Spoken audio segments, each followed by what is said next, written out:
Bonjour chers élèves candidats au bac.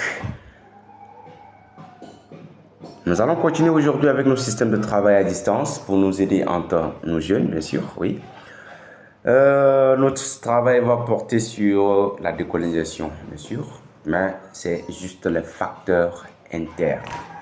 Alors donc, nous allons encore répéter la définition. On dit la décolonisation par définition, c'est les faits qu'un pays accède à l'indépendance souveraine internationale. Ainsi donc, les facteurs internes, ils sont appelés aussi des facteurs endogènes. Voilà, donc, qui dit endogène, sont les actions des Africains eux-mêmes.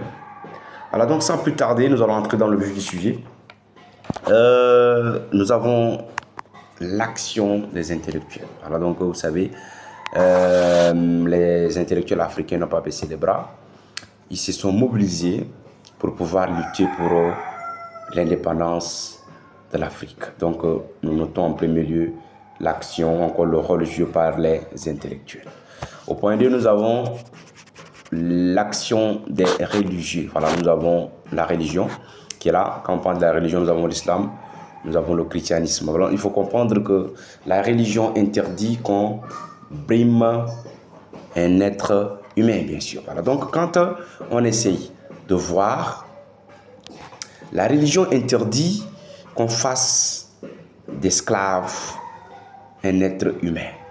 Donc, à travers maintenant les religieux se sont unis pour pouvoir donner un coup de main excellent pouvant permettre l'indépendance de l'Afrique. Donc, je dis bien au point 2, l'action des religieux. Au point 3, nous avons l'action des syndicats. Voilà, donc les syndicats, ce sont ceux-là qui s'unissent pour lutter pour un but bien déterminé. Voilà, donc ces syndicats peuvent être des syndicats travailleurs, bien sûr. Voilà, donc ils luttent avec un objectif bien déterminé et cet objectif, c'est quoi? C'est l'indépendance, l'autonomisation africaine. Voilà, donc au point 3, nous avons l'action des syndicats. Au point 4, nous avons le rôle joué par les étudiants.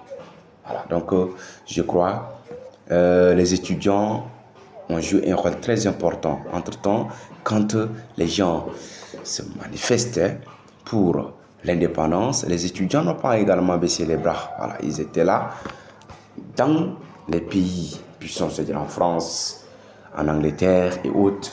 Ils se sont mis également, ils ont mis la main dans la pâte pour pouvoir lutter pour l'indépendance africaine.